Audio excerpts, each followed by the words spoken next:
welcome back to another episode of Grit and Grace Leadership Talks with myself, Kate Taylor. I am so excited because I have another special guest for you all today to interview. Her name is Caroline Burrows, and she runs her own mindful living private practice for 8 years, and she's an EMDR trainer for the past 4 years in Melbourne. And I want to ask her how she got to where she got to with her career and what she's doing now as an accredited mental health social worker and psychotherapist. So welcome, Caroline. Thank you, Kate, for having me. It's really lovely to be here. Oh, I'm so glad we finally got to connect and have a chat today. Yeah, it's been lovely. I feel like I've known you for some years online, but finally we're talking directly face-to-face, or as face-to-face as online is. I know, right? That's awesome. Eventually we'll get that, coffee when I get to Melbourne next time, or you come to Sydney, hey? Yeah. Oh, so I've got a few questions that I ask everyone that I interview. And the first one is, can you tell us about your morning ritual and your routine that you do, like that you find helps set you up for success in your day? Do you know this is a very timely question, Kate, because I'm actually making some tweaks to this at the moment, because I've actually been finding that I've not been setting myself up for success in recent months, and I'm making some adjustments. So I actually do have some things to say on this, but I'm very keen to share that I'm really a person that typically is a night owl, and I'm actually not much of a morning person. The first thing that I'm noticing that's making a positive difference for me at the moment is making sure that this sounds crazy that I even need to be explicit about this, but getting out of bed and getting dressed before opening my laptop. I was finding that I was literally waking up and opening my laptop and tinkering with emails while still in bed, and it's not great. And I'm a bit ashamed to even admit that I was doing that, but for a long time I felt this sense of urgency to get straight into things in the morning, and it just would set me up for a poor start to the day. So I'd often then neglect things like breakfast or going for a morning walk. And so what I'm now doing very consciously is getting up, not checking my phone, not checking my laptop, having a shower, getting dressed, and only getting those things out once I'm up and about, and doing it in my study rather than in bed. So that's one thing that's making a really positive difference. I think having breakfast every morning, I'm somebody that really needs food to feel energized, and so having breakfast, and I'm actually really enjoying even making something that I feel is a bit special. So, like eggs on toast or something. So something that feels like it actually, takes a few extra minutes, but is nourishing. And thirdly, this is a really kind of interesting random one. I've actually started reading a physical newspaper in the mornings. Oh, I hadn't done that for years. I'd obviously, check the news on my phone and things. But I've actually been, when I go for a morning walk, actually picking up a newspaper and sitting down with the physical paper with my breakfast and a cup of tea. And I'm not sure how to describe what it feels like. It just feels a little bit not luxe, but it's just intentionally pacing the morning. And as you say, it's a bit old school, something physical, and it just really it invites me to sit that bit longer. Whereas if I'm having breakfast and I've got my phone in my hand, I'm often just on the run or on the go. That's right. So these are a few things that I'm finding is setting me up for success in the morning. Oh, that's brilliant. And it's so important to do that, because I'm finding, if I can, I do check my phone when I first get up, but I try not to respond to anything urgent. I'll just sit on it, go get ready. And I have a ritual as well about getting up, getting showered, doing my hair and makeup, getting ready for the day in my clothes that I feel really successful in and feel good in. Whether I'm going into the office or working from home, I still get dressed as if I'm going to work. So I get into that work mode. My brain is like, whether you're working from home, and like you said, going to the desk in your home office or whatever that is, and actually sitting there and doing your work from there rather than from your bed or the couch, it can easily, get distracted by other things. And I feel I'm not as motivated when I'm not in a routine or structure of sitting at a desk somewhere. I don't know. It's interesting. Yeah. I love Yeah. it. And I really resonate with that idea of getting dressed, even if we're not actually leaving the house for the day of work. I must say I'm not someone that does that. I tend to be the person who looks gorgeous from the sort of the head down to waist, and then wearing the pajama pants or the trackies and the slippers. But I actually really think that's a beautiful idea. And I know several people that do say that that really helps to keep them motivated and feeling productive. So that's a really great idea. Yeah. I think I just feel like less, I don't know, in myself, less motivated and less kind of in my work zone if I'm kind of half ready. I don't know. I know some people can do that because I know the top half is always, they were saying post-COVID, like, you know, if you take people work outfits for the day, it's like their PJs on the bottom or trackies, and then they're like suit and tie on the top with their suit jacket. Oh, yeah. Yeah. Yeah. We all got a bit relaxed, I think, in COVID with that. And, you know, I do think you can dress down, like maybe on your work from home day, you wear a pair of jeans instead of a proper work skirt or something, but still getting dressed. It's that kind of ritual for me, and that self-care that I find. My husband gets my daughter ready in the morning, and then I'll have half an hour to myself to get ready. And then I come downstairs and see everyone. And it's just the best thing, because I just need that for me in the morning, just to get in the zone and kind of get my head together with whatever I have to face that day. Yeah, I love that. Yeah, so important. And obviously, you've been on quite a journey, career path, I imagine, to get to setting up your own business in private practice. I'd love to know your career path and like where you started out, and how did you get to decide to be in private practice as an accredited mental health social worker? So I went straight into studying social work from high school. So my first year was actually a health sciences degree, and I articulated after 1 year into social work, and worked as a social worker in family services roles. So working in families' homes, assisting with parenting strategies, and families that had a lot of really difficult circumstances, ranging from family violence to drug and alcohol difficulties, mental health concerns. I actually feel rather sheepish and a bit amused when I look back on those very early days, because I was young and I was told at the time that I looked very young. Some families were very kind and didn't mention that, but I certainly had the odd person that wasn't especially keen to have a 21-year-old turn up on my P's in my car that I was then, or the fleet car that I was then transporting the family around in. It's all a bit amusing when I look back on it. And I didn't have children. I didn't know much at all about parenting, to be perfectly honest. And I was trying to support these families that were linked with child protection to better parent their kids. And ultimately it was where I had to start, but it was not a role that I stayed in for that long. So after about 4 years, I really identified that I had a particular interest in mental health. What I was finding was I was working a lot with these families, and I just had enormous empathy for the parents, because I could see that they had experienced often a lot of their own trauma and intergenerational poverty and difficulties with their mental health that were impacting on their parenting. And that led me down a path of specialising as a social worker in mental health and psychotherapy. So I did a graduate diploma and then a master's in psychotherapy, which essentially psychotherapy is sort of deeper, longer term counselling. That's what that means. And that then led me into firstly generalist counselling roles, so supporting people with depression and anxiety and a range of difficulties. And then I landed a job that really was the most formative role in my career to date, which was working for a sexual assault counselling service. And I worked in that role for 7 years. And in that role, I further honed my focus to trauma as being my area of particular niche.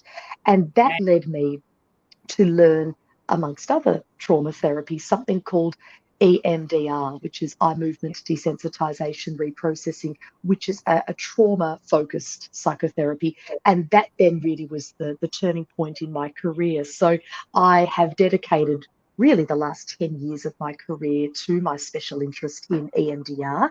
And at the time when I was working in the sexual assault counselling role, I identified that I wanted to have a bit more autonomy and to be able to create something of my own. And so I started my own private practice as a solo practitioner, which is not uncommon when someone's working in a job to start to dabble in private practice. So it started being just 3 clients of an evening, one evening a week, perhaps then on a Saturday. And after a while, I was working 6 days a week across both jobs, and then progressively reduced my hours in that role. And for several years did work in employed positions alongside a part-time private practice, but then that really progressively developed into full-time private practice. And I guess what really led me into that practice was EMDR at the time, which was over 10 years ago, was not nearly as well known and mainstream in Australia as it is now. And so I really identified, I guess, a bit of a gap in the market and felt that I was able to offer something that was a bit unique. And quite quickly, the private practice started to really gain traction, and it's grown since when I developed it 8 years ago as a solo practitioner on my own. Over the last 8 years, it's now developed into a practice where I lead a team of 22 people now. Yeah. So, and I'm very proud to say it's grown in leaps and bounds. That's right. Yeah. Amazing. And yeah, I've seen your journey with EMDR and how you train and teach others in it. And it's something that my psychologist actually recommended for myself with my history.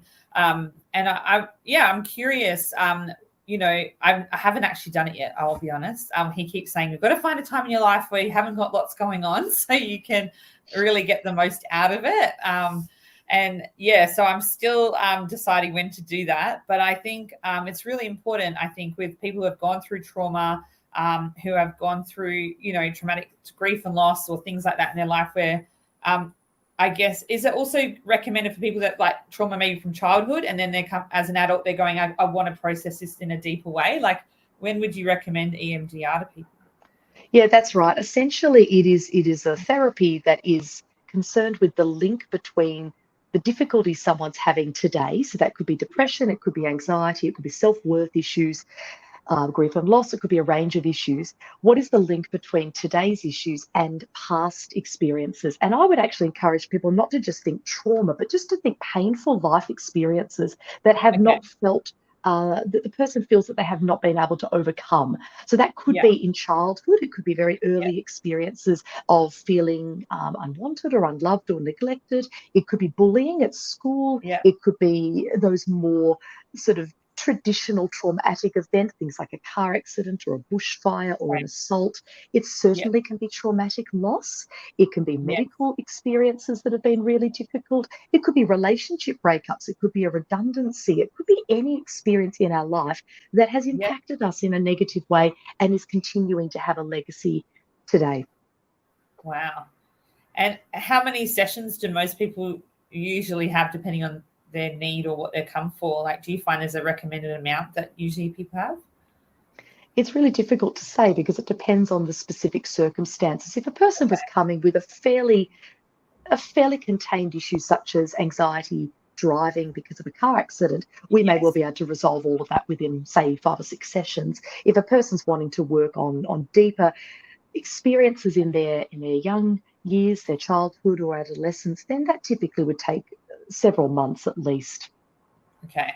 And do you recommend it weekly, fortnightly, or how much time? Typically, people would have an EMDR therapy session every week or every second week, and there's a momentum that builds over the course of consistent sessions. Something that we are now delivering at Mindful Living, which is my private practice, is actually intensive EMDR. So for someone who may not want to have more that longer term therapy, they might want to do a much more intensive, shorter term piece of work, and they have the time and the financial resources to do that. They may come for a 2-week block where they have 3 sessions that are double sessions in length, 3 sessions each week for 2 weeks, which is the equivalent of 12 standard sessions in a 2-week period. So people can do it in different ways, actually, depending on how urgently they feel they need relief from the experience that they're struggling with, but also how much time they have and how much resource, I suppose, financial resources they have to be able to invest in it in a short space of time as well. Wow. And can you claim the sessions through your mental health plan?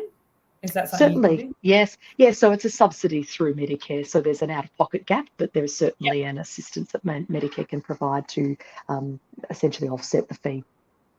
Yeah, that's great. And I encourage people to talk to your GP if you need that mental health plan, that referral to see someone like Caroline. Definitely, don't be afraid to do that. It's whether it's just counselling or whether it's going into more a therapy like EMDR, definitely be open-minded, because you just never know what may help you in your journey. I recently worked with a lady around some timeline therapy, which I think might be a little similar, but different way of doing it.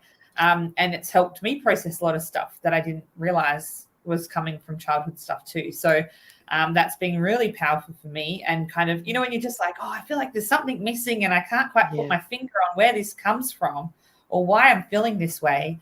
And then it's helped me understand those feelings and limiting beliefs in a more deeper way and process the learnings from that. So that's been quite eye-opening for me personally. Wonderful. Yeah, good on you. I'm always open to trying different things and seeing what can help me be and grow and be a better person. I think someone with lived experience with mental health as a teenager in recent years, on my fertility journey, I've realized that, I can't do this alone and I need to have support of those around me, professionals to help me, like counselors, psychologists and business coaches and things, just to get me through those times in your life. And I think it's really important that we, normalize that, and it's not something that we should feel embarrassed about or ashamed of, but we're all human. And as business owners, we have a lot of pressure on us. People expect us to have all the answers, to almost be like the god of the business, to have everything together. And at the end of the day, we are human. And if we want to keep going and be the best version of ourselves for our teams and for our kids and for our partners or, whoever it is in our lives, we need to keep growing and we keep working on ourselves. And I think that's something that I've never regretted investing in, is that that time in my own well-being and mental health along the way. Well said, Kate. Well said. And so how long, obviously you specialize in EMDR and your business has been around 8 years now, you were saying. Do you specialize in other treatments there as well? Yes, at Mindful Living, I lead a team of psychologists and psychotherapists and mental health social workers and counsellors. And across the team, some of our team members have a special focus and experience working with children and adolescents or teenagers, and others are really well versed in couple therapy. We've got some family therapists on our team. So really working across the lifespan with different types of clients.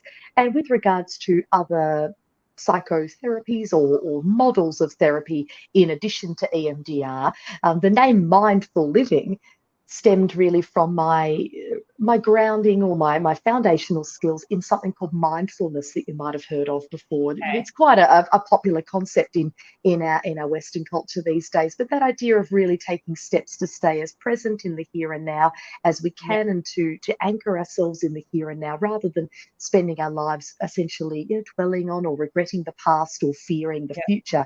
So mindfulness skills and a range of therapies around that are really important to us at Mindful Living. We also do work around the connection between mind and body. So not body therapies as in massage or things, but psychotherapy that is really concerned with the body and being able to help people to feel safe in their body. Because when we work with trauma, which is our special area of interest at Mindful Living, we're often working with people where the body feels very threatening or unsafe due to trauma. So we definitely support our clients with that. And I'll also mention that we actually have a therapy dog at Mindful Living called Lockie, and we are excited to hopefully get some more therapy dogs in the clinic over the years to come, including my 15-month-old puppy Willow, who's a buffhead and completely inappropriate at the moment because she's so bouncy. She's a groodle, and if you know anything about them, they're just exuberant, kind of like me, like mother, like daughter. She's a bit bouncy and over the top. But in time, my hope is she will be a trained therapy dog and come and join us in the practice as well. Oh, wow. Yeah, I know you've got a few fur babies that you looked after and you post about them. And it's so powerful, isn't that animal therapy especially with, do you find it really helps children when they come in to calm down and things like that? Yeah, absolutely. As well as adults, actually. I think everybody everybody can benefit from animal-assisted therapy if animals is something that they resonate with. Yeah, that's great. And in terms of people that may want to go down a similar path to yourself, they're like working for someone else right now, or they're trying to build up their, like as a sole trader, like their private practice hours, and want to make that transition into private practice. What advice would you give someone looking to do that? The first thing is to invest in business coaching. Now, I think a lot of people may think that that's not a investment worth making when we're starting out or when we're really small, but certainly for me, I think that's been the number one most invaluable resource that I've drawn on over the course of my career in private practice. And I think starting with business coaching in the early days actually really supports practitioners to be able to start the way they want to continue. So, what I Yeah. mean by that is when you start a practice, often if you're a solo practitioner on your own, it can feel like, oh, I don't need policies, I don't need frameworks, I don't need big systems. It's just me, right? Or if you have one person join you in the practice, say as a contractor or as an employee, it might feel like, oh, I know this person. It's just one person. I don't need a legal contract. We can just, not a handshake, but we can just type up a document.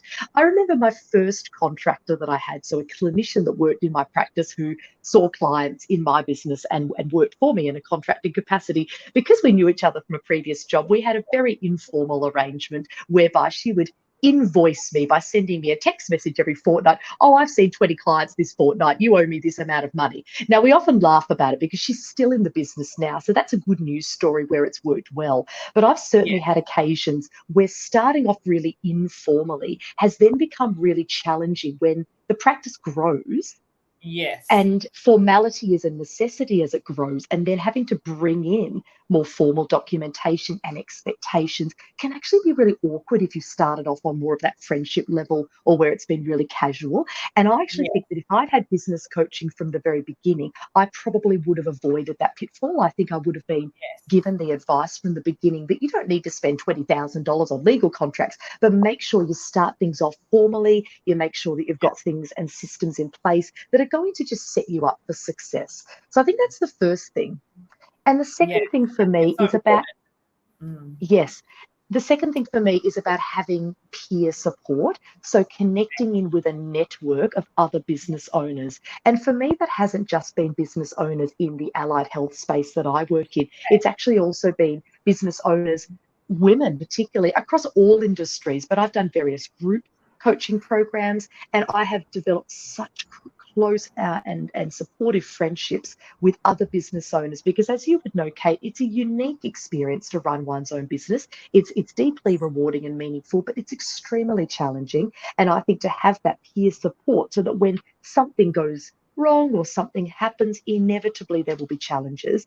Those are the people that I've turned to that have been able to support me the most because they actually understand what it's like and can provide me with guidance and essentially mentoring, but it's reciprocal. So I can provide that, they can provide that to me. So I think don't do it alone. I think even in solo practice where it's on our own, perhaps we may not have a team that we lead, link in with other practice owners to give you that support and to reduce isolation. Yeah, I think that's really, really important. I am the same as you. I kind of got a business coach probably 5 years into my business, and it turned my business around. I used Ray Marty, who I featured on this podcast the first episode, and she was the person that I'd heard speak at an event, and I really aligned with what she said and what she did. And I was in a bad place actually in my business at the time, and I was like, I don't know what to do. My husband does my accounts, and he was like, "You've got 3 months of income here. What are you going to do? You've got to turn this around." And we'd lost like $100,000 worth of sales that we thought were coming in, didn't come off. And it was just in a bad way, right? And I wish I had found her when I wasn't in that hole. Like I wish it had been like had avoided that, But what she did was she helped me do a 180 in my business and just said, look, I'll give you 6 sessions with me. You don't have to pay me, but not all coaches will do this. But at the time, she's like, I can see you're in a difficult situation and I want to help you. And if I turn it around, then you can pay me. And I was like, all right, done. And so we worked together for over 3 months, every fortnight. And then it literally gave me the courage and the strength and the ability to just pick myself back up and fight for what I wanted for my business. And ended up having our best quarter in sales after that, and ended up winning 2 business awards, which I didn't anticipate either in 2018.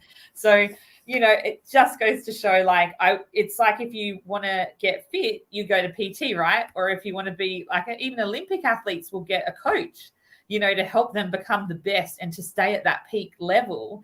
And so I've learned over the years that the power of business coaching is so critical to set you up to accelerate, like you said, get things in place, help you take your business probably more seriously, and to not, and think bigger picture as well, like who you're impacting by how you show up and what you do, and kind of rejigging things a bit to make it work better and to motivate your team and to attract the right people to your business too. I've learned a lot about that over the years. Oh yeah, me too. So I think, it's a really powerful advice, and definitely encourage that networking as well in the community. I know I've connected with like-minded business owners, like you said, as well. And also I've gone to things like Business Chicks events and tried to network there. And, in our industry body, we have a group of 10 business owners. We all meet every 8 to 12 weeks and connect and mastermind over challenges we're having. So I do think all those things have helped me last the distance in business for so many years. Do you know, it's interesting you said that, the phrase "go the distance" just was in my mind. So I really resonate. I genuinely and sincerely believe that I would not have continued as long as I have if I did not have both the professional support of a coach, but also, and probably even more importantly, the camaraderie and the solidarity from other business owners. It is really the difference, I think, between losing one's sanity and feeling, that sense of deep loneliness. Like we talk about how it's lonely at the top, but it actually is. When you're leading a team or a group practice or any business, we need to make difficult decisions at times. People look to us for, I still remember during the pandemic, Kate, just whenever Dan Andrews, because I'm in Victoria, would make an announcement, I'd have to be right there in front of the TV, ready, pen poised. What does this mean? Because my team, understandably, would look to me for what does this mean for us? What's the change? And that constant sort of shifting and adapting. And I think having the support of colleagues who are in the same position or in similar scenarios makes really all the difference. And it actually makes it a very enjoyable experience, because you do have this whole connection and community and sense of camaraderie, as I said, and solidarity. No, definitely, it's so important. I had the same problem with our Premier Gladys in COVID, announcing on a Saturday at 2:00, I'll never forget it, that we're going into lockdown. And I'm like, why did you not tell us on a Friday? Like, we could have got our businesses organized.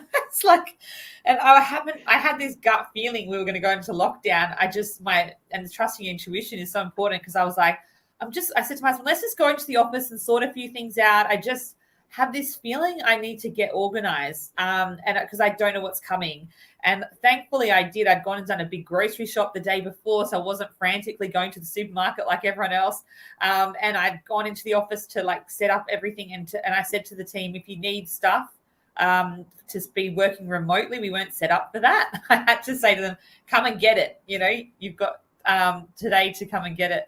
And then, because I think they announced at 2:00, and then you had until 6 p.m. before everything was going to shut down. So it was 4 hours notice. What? Who does that? Oh dear, these are times we will never forget. And as business owners, they're challenges that we will never forget as well. But we made it. We made it. We made it, because then we went into 4 months of homeschooling and work. But you guys had way more than us, so I don't know. And you were right. Everyone was like, so what does this mean?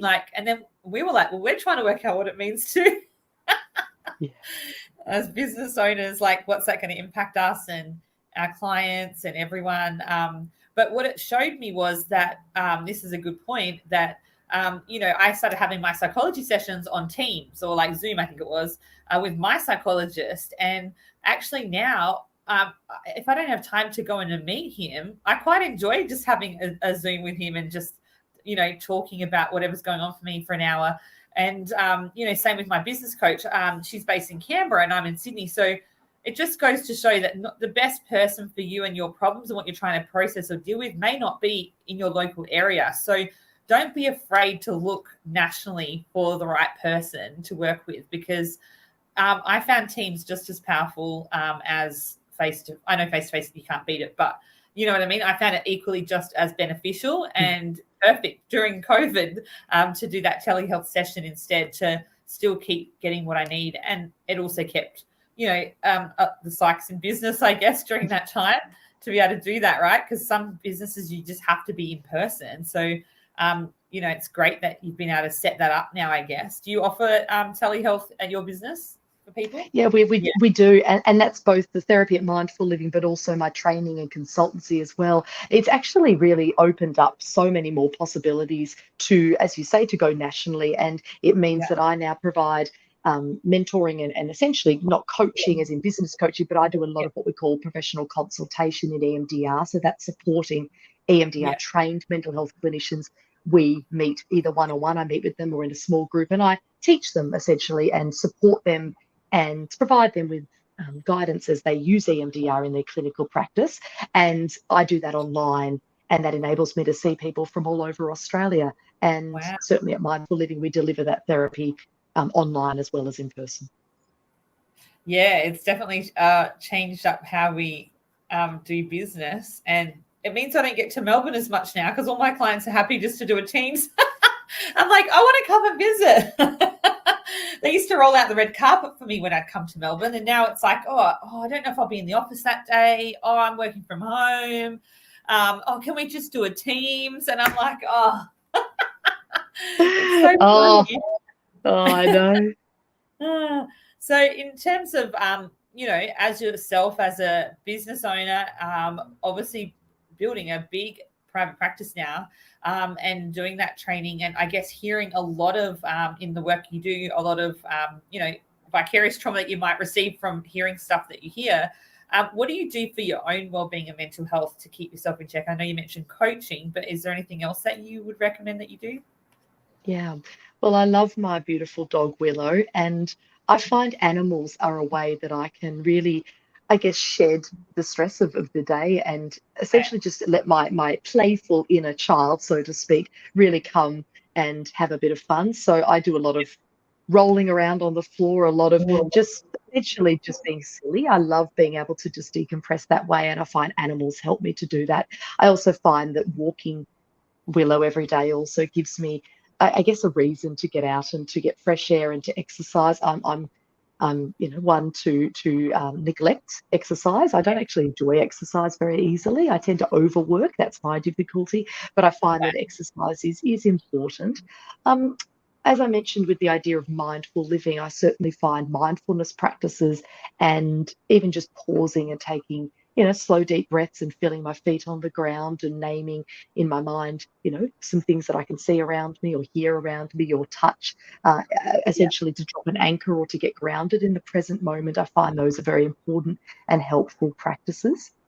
Yeah. I have certainly had my own therapy on and off over the years, and that is included via telehealth, actually, by therapists that are not always in Melbourne. And I certainly think that having our own personal therapy is very important to being a good therapist, but also just maintaining good mental fitness and well-being. It's interesting you mentioned before about if we, we're training as an athlete, we would get either coaching or PT. And in the same way, I think for our mental fitness and well-being, we need training, as it were, and therapy is a really great thing in that regard. And I think also for me, it's also just sharing openly with my partner and with people in my family that I love, how I'm feeling, and just talking openly as much as possible and trying not to go it alone. I feel that connecting and sharing my concerns, and I'm a talker. It doesn't take much to get me chattering about my feelings, but certainly talking about how I'm traveling is very important for me as well. Yeah, no, that's so important. And I think knowing, like, having a place for different people in your life, like I know when we've gone through something really hard in our lives, it's important to obviously let people in to support you, your friends and family, but don't treat them as your therapist. I think when someone's gone through divorce or through something that's really like, grief or loss, someone's close to them's died, like, having that kind of balance of, because it's hard on your friends and family seeing you struggle and go through stuff. And if they know you've got a therapist or you've got someone that you're talking to as well, it kind of takes a bit of pressure off them to feel like, oh, we have to be everything to this person in this season. I know for myself, it's helped, my family and friends to know that I've been getting help outside of them, so getting a balance of the two, I think, is really important as humans to do that through different times in our lives. So definitely, reach out for help, because there's so much out there, and look into mindful living if this is something that you think you might need for yourself or your colleagues or your business. It's amazing that you're able to, offer so many different services in one business. So that's amazing. And I really appreciate your time today, sharing what you have with us and our chat. And is there, to finish off, is there a favorite quote that you love that displays that grit and grace in life and leadership that you'd like to share? Yeah, there's several that have been rattling around in my mind, and the one that's resonating for me today is the idea of progress over perfection. I have a tendency to be very, very hard on myself and to be perfectionistic, and I find that is a really helpful reminder. Progress over perfection. That aiming for perfection both is unattainable and also really inefficient, because it often leads to procrastination or overdoing, overthinking, overworking something, or just increased stress and distress. And so that's a lovely quote that I find helps to keep me anchored in what's important, which is to just get started and to accept that we make mistakes, and I make mistakes, and that's okay, and that we are evolving and we are learning, and that's all part of the process. Yeah, I think that's so important. And it's something I actually was saying to my team yesterday. We do a wellbeing check-in every Monday morning, and we say, what are we doing for our mind, body and soul this week? And then we say, out of 10, is our overall mental health, how are we feeling? And it's just something we do as a little check-in. It takes 15 minutes. Three of us will go around and share. But it's been something I've had to teach my team, because they naturally don't think about their wellbeing and mental health like I do, because I've had to go through a lot so I need to be proactive with it. And I was saying to them how, like, I was struggling to fit in an hour of exercise each time because of everything I'm doing. But last week I trialed just doing 30 minutes, like a few times a week. And I was like, even if it's just 30 minutes, I'm going to quickly go and do a quick session in the gym and then come back. And I was finding I was so much more energized and focused in my work by having that break. And I was encouraging them, at lunchtimes to go for a 30-minute walk, like, don't just eat and then go back to your desk, like, taking that time out. And, I only had 30 minutes for a swim at the gym the other day. And I was like, I'm just going to do 30 minutes. Like, it's not my usual. I normally do 40 minutes, but I was like, I'm just going to do 10 minutes less and I'm still going to get it done. And it was that progress, not perfection. It's not always, every week, you're not always going to have the time to do these things, but just doing something, just that progress, taking a step of action, regardless of how long you have, is just so powerful, right? Yeah, I agree. Yeah. Oh, thank you so much for your time today. I really appreciated our chat. And if you'd like to get in touch with Caroline and her team, how would we do that? Yeah, so mindfulliving.com.au is how folk can find out about the wonderful practice that I run in Melbourne. And as I mentioned before, we do offer telehealth services across Australia as well. And my website, carolineburrows.com.au, is where people can find out about my EMDR training and consulting work. If someone's a mental health professional and would like to learn about that therapy for their own clinical work, I'd be delighted to support that. Brilliant. Thank you so much, Caroline. We look forward to chatting again soon. Thank you, Kate. It's been lovely to be here. Okay.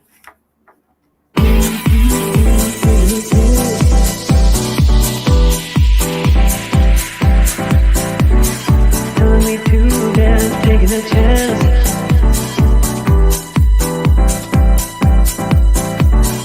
Telling me to dance, taking a chance. Thank you all for jumping on and listening in today. We really appreciate it. We have had an amazing 8 session series of this new podcast and live videos, and I've been loving sharing them with you all. If you would, we're going to have a 2-week break now coming up, and we cannot wait to share some more amazing people I'm going to interview in the months to come. But thank you all so much for getting behind this and supporting us, and keep following on and listening to episodes as they come. Thank you so much.